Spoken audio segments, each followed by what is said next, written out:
Hello viewers, welcome to my YouTube channel. In this video, I will take you through the revision on excerpt or extract questions. I believe that last year's KCSE candidates, we did a good job and we are still waiting for favorable results. I still continue to wish you all the best.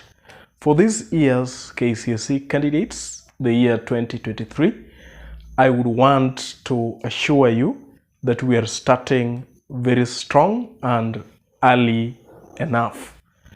As you go into the Form 4 class, in 2 weeks to come, I would want to equip you with some skills that are going to see you through this year.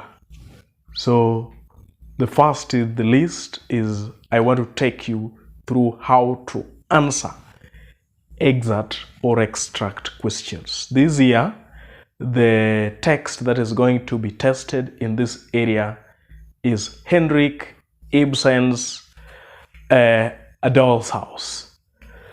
I have an excerpt here which we will use to go over the various skills on how to answer questions in this area. And here is the KCSE 2021 that was done on March 2022. And the excerpt comes from page 23 through to page 25 of that given text. So the excerpt begins where the servant is at the hall door, says, "Excuse me, ma'am, there is a gentleman to see the master, and as the doctor is with him, I will run."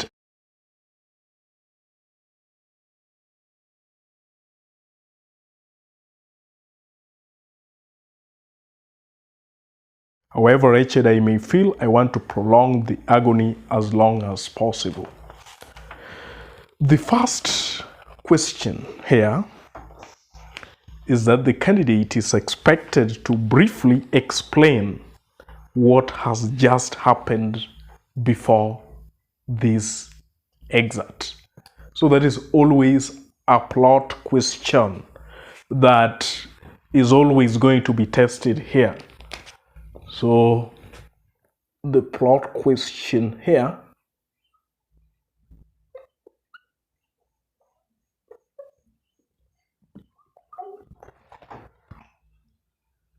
the candidate is expected to mention or explain what has just happened before the excerpt.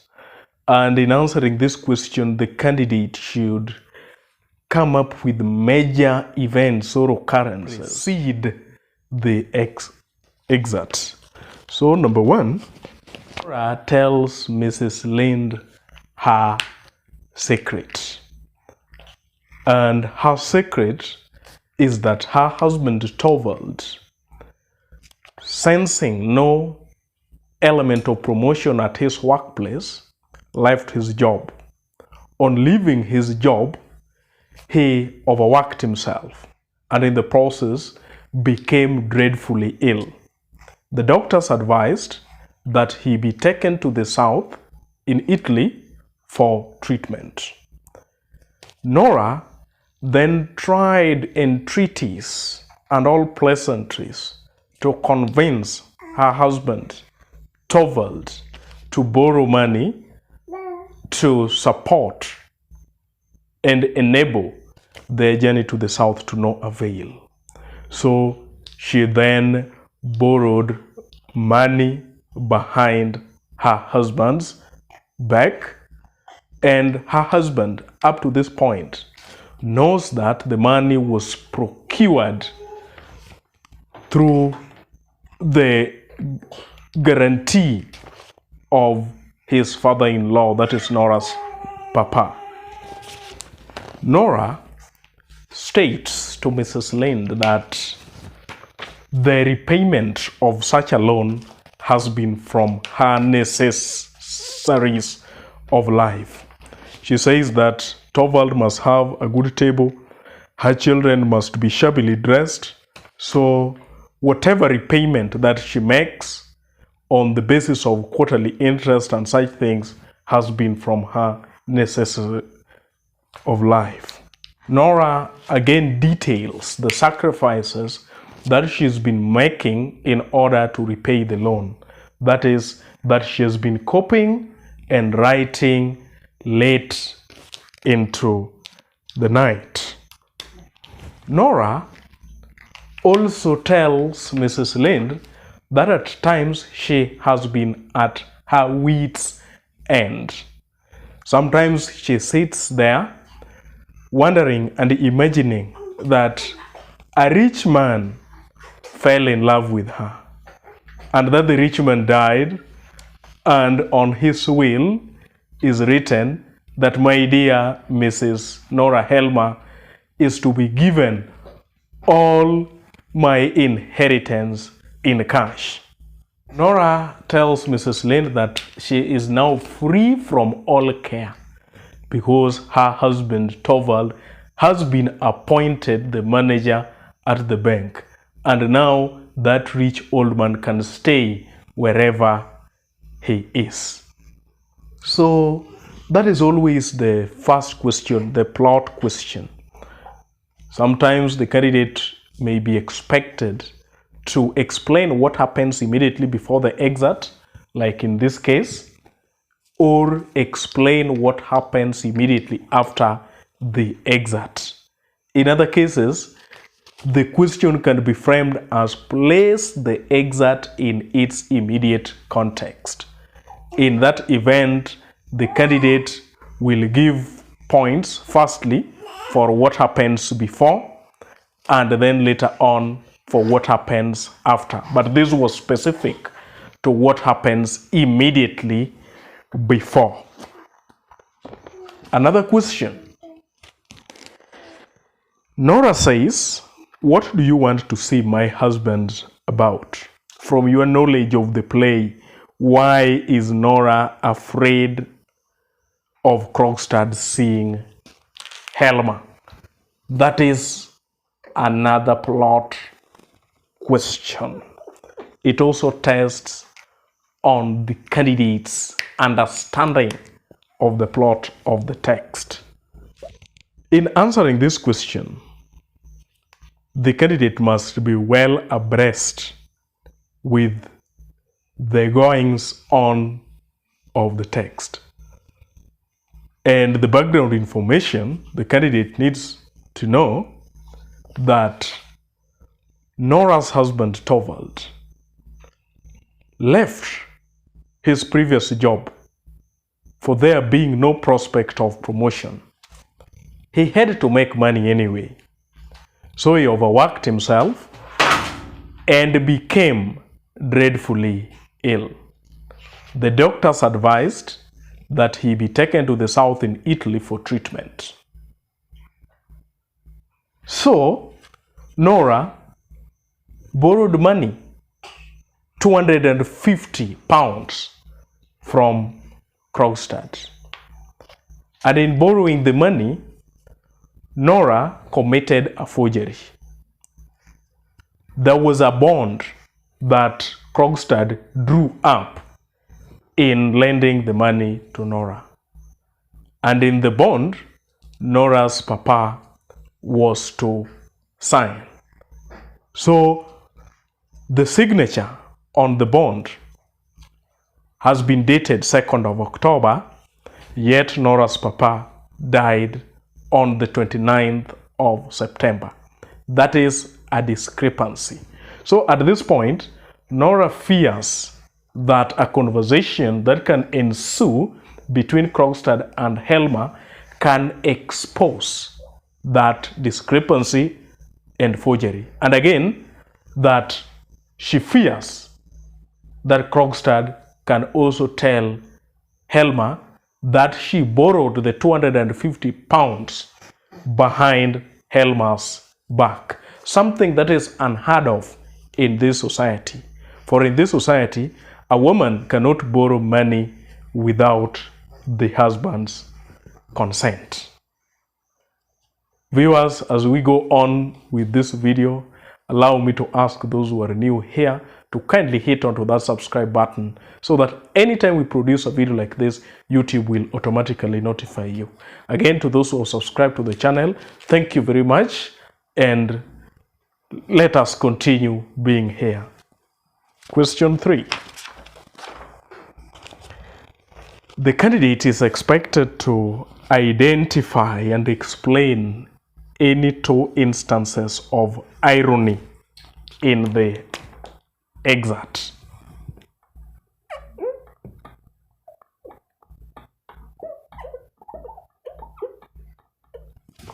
So, irony as an aspect of style is whereby something is opposite of what is expected or the reality that is on the ground. We have 3 types of irony. Number 1, we have dramatic irony. Dramatic irony is whereby the readers are aware of what is going on in the text, while some characters in that text are unaware. We have verbal irony. Here is whereby someone says something that is opposite of the reality or what is on the ground. Then we have situational irony. Situational irony is whereby someone does something that is not expected of him or her. So, in this excerpt, we have irony where Mrs. Lind tells Dr. Rank that, no, the fact is I have been overworking myself.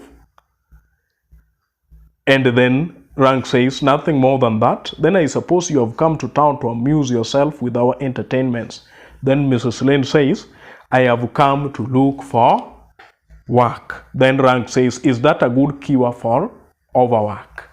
So there is situational irony whereby Mrs. Lind has overworked himself, and to cure her overwork, she has come to town yet again to be looking for work. So that is a situational irony. It is ironical that Mrs. Lind says that she has been overworking herself, yet she comes to town to look for work. Again, there is an answer that Nora gives when she has been asked about Krogstad. So Mrs. Lind asks this question, makes this statement. They say he carries on various kinds of business. Then Nora, really? Perhaps he does. I don't know anything about it. So it is ironical that Nora denies the knowledge of Krogstad carrying out some kinds of business, yet she is the one who borrowed 250 pounds loan from Krogstad that she used to take her husband to the south. So there are those forms of irony. So the first one, the verbal irony by Nora. It is ironical that she says that she is unaware of the business that is carried out by Krogstad, yet she is the one who borrowed 250 pounds loan from him. And again, there is that situational irony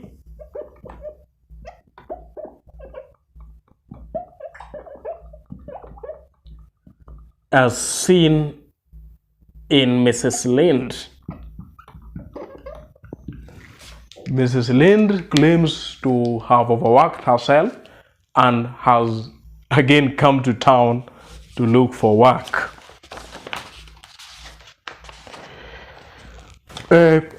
Question D. With examples, identify any two character traits of Dr. Rank brought out in the excerpt. Identify any two character traits of Dr. Rank brought out in the excerpt. Maybe very fast, ways on how to identify character trait. Number one, let us listen to what the character says.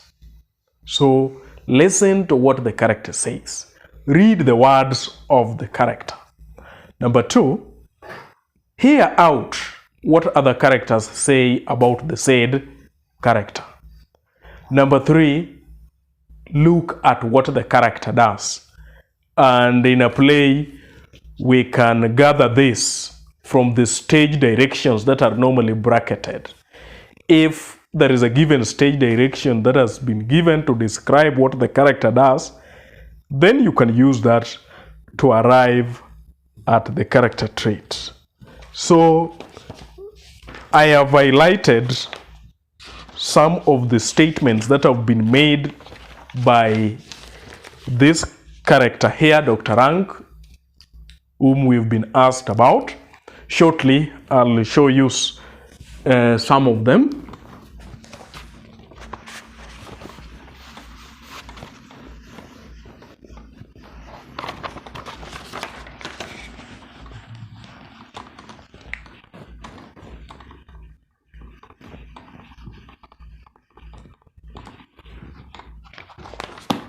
And let us look at the first statement that Dr. Rank makes the first time we meet him in this excerpt. Coming out of Helmer's study, before he shuts the door, he calls to him, "No, my dear fella, I won't disturb you. I would rather go in to your wife for a little while." Shuts the door and sees Mrs. Lynn. "I beg your pardon. I'm afraid I'm disturbing you."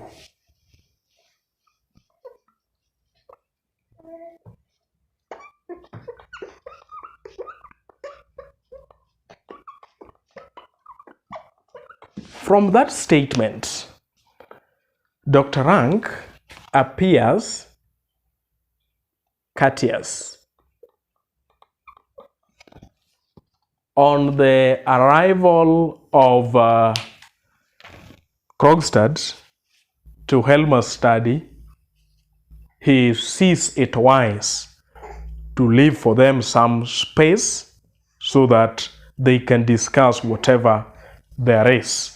That is an element of courtesy. Again, when he comes to Nora and finds Mrs. Lind, then he says,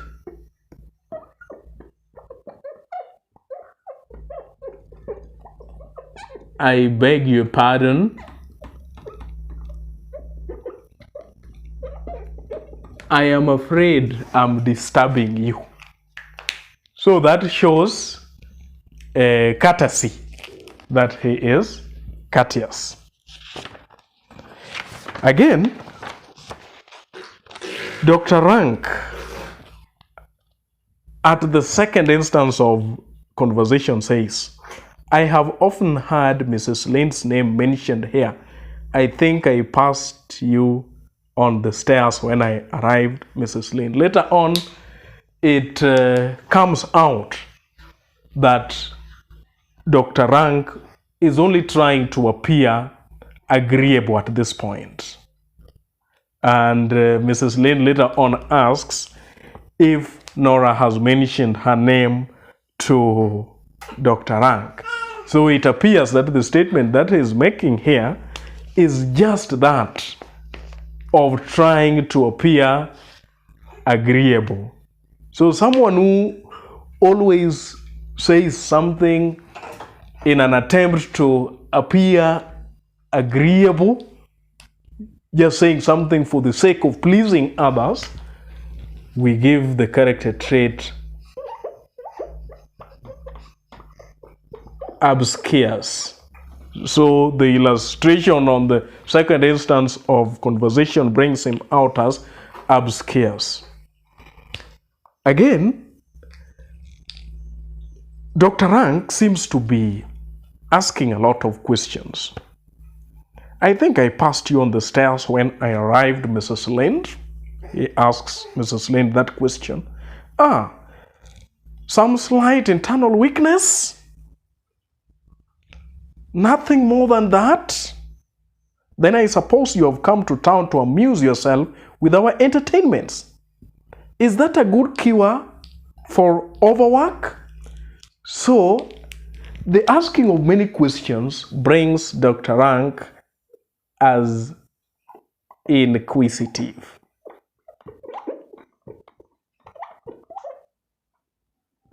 So to illustrate this, maybe you can put down 2 or 3 questions that he asks.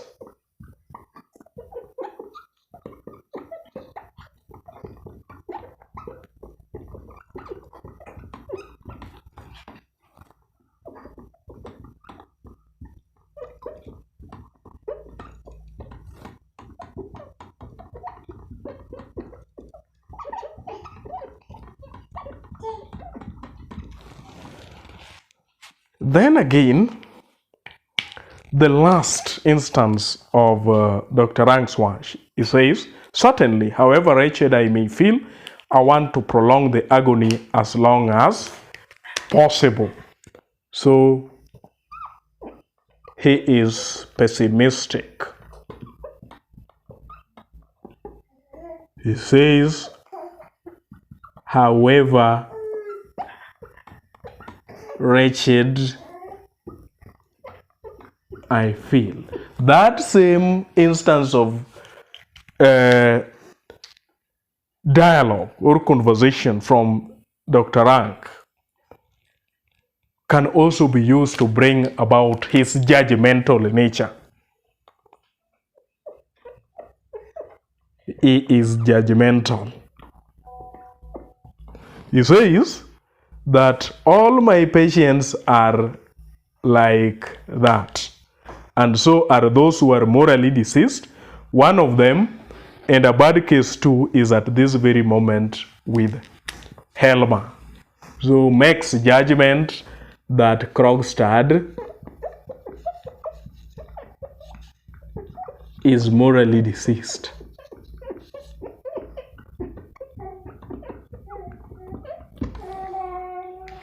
So one way of identifying character traits, describing or explaining character traits, is by, in a play like A Doll's House, is majorly by looking at the words by a given character, just as we have gone through Dr. Rank.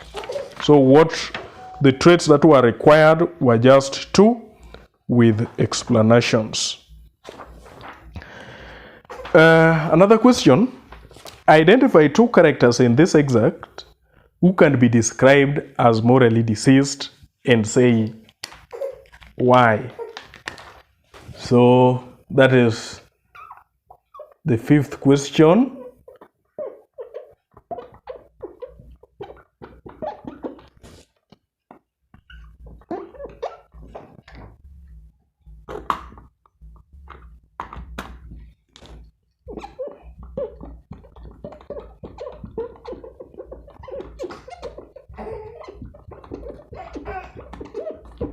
So the characters who are morally deceased are characters that are corrupt, or those who have involved in forgery or any element of corruption.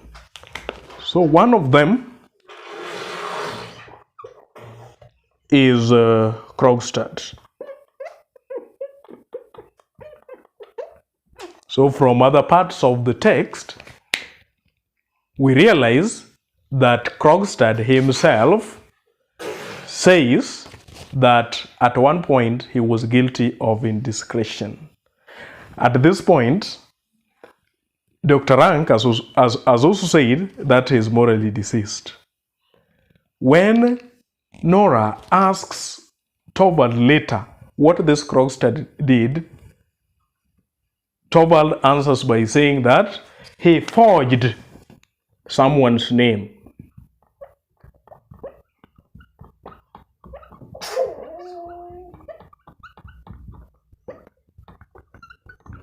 Another character who is morally deceased is Nora. Just as we said, at one point, Torvald left his job, for there was no prospect of promotion. He had to make money anyway. So he overworked himself and became dreadfully ill. The doctors advised that he be taken to the south. That is what led Nora to borrow money, 250 pounds loan from Krogstad, behind her husband's back. And in this society, it is a crime for a woman to borrow money without the husband's consent. That is one element of corruption. The other element is that in the process of borrowing this money, Nora forged her father's signature. There was a bond that was drawn by Krogstad in giving her this loan. So the bond was dated on 2nd of October, yet Nora's papa died on the 29th of September. Again, it occurs that the handwritings on the bond are not Nora's papa's, but Nora's handwriting. So Nora borrowed money behind the husband's back, and again Nora forged her papa's signature. Another character who can also be used to answer this question is Dr. Rank.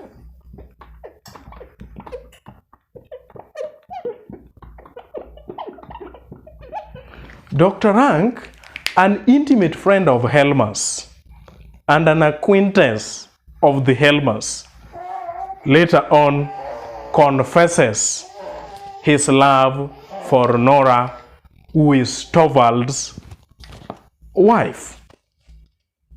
When Nora tells Dr. Rank that Torvald is inexpressibly and devotedly in love with her, Dr. Rank asks if Torvald is the only one, implying that Dr. Rank would also not hesitate to give his life for Nora. Again, Dr. Rank also tells Nora that Nora can be in his company just the same way she is in Torvald's.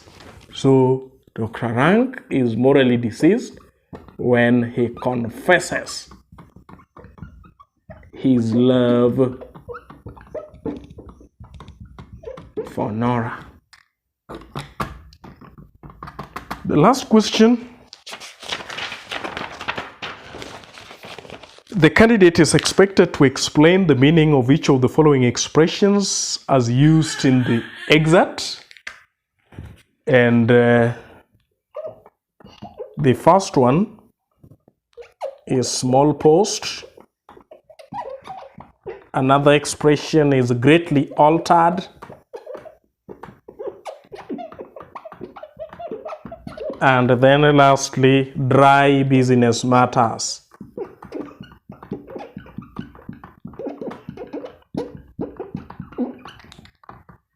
So let us go through to get their contextual meanings. And the first instance Krogstad says, bank business. In a way, I have a small post in the bank, and I hear your husband is to be our chief now. So his small post here means that it is a subordinate position. So Krogstad says that he has a subordinate position at the bank, and Torvald, Nora's husband, is to be their boss. The second one is greatly altered, and Mrs. Lind, on seeing Krogstad, tells Nora he is greatly altered, to mean that he has greatly changed.